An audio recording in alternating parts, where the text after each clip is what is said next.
धनंजय मुंडेंचा राजीनामा न घेण्यावर अजित पवार ठाम. चौकशीत वरिष्ठ दोषी आढळले तर गय केली जाणार नाही, अजित पवारांकडून स्पष्ट. बीड हत्या प्रकरणात दुरान्वये संबंध नसल्याचं धनंजय मुंडेंचं मत. मुंडेंच्या राजीनाम्याच्या प्रश्नावर उपमुख्यमंत्री अजित पवारांचं स्पष्टीकरण. अमोल मिटकरी, सूरज चव्हाण मुन्नीच्या सांगण्यावरून आरोप करतायत. राष्ट्रवादीतील मुन्नी ही महिला नाही, पुरुष आहे. मुन्नीला एकदा बोलू द्या, मग समजेल, सुरेश धस यांचा निशाणा.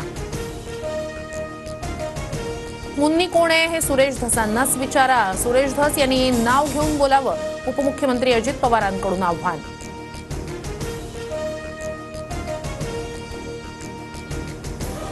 पुण्यातील शुभदा कोदारे हत्या प्रकरणाचा व्हिडिओ समोर. कृष्णा कनोजाकडून आर्थिक वादातून आयटी कंपनीत काम करणाऱ्या शुभदाची हत्या.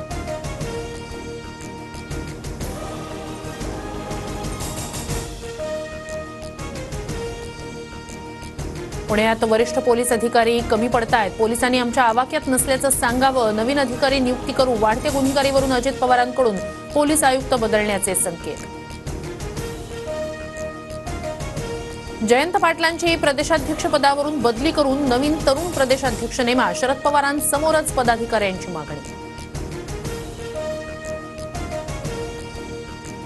सुनील तटकरे किंवा इतर कोणी शरद पवार गटाच्या खासदारांशी संपर्क साधला नाही. विनाकारण आरोप केले जात आहेत. अजित पवारांची प्रतिक्रिया. टोरेस कंपनीचा 2024 मधील ऑडिट रिपोर्ट TV9 मराठीच्या हाती. ऑडिट रिपोर्टमध्ये कंपनीच्या गैरव्यवहाराबाबत अनेक ताशेरे.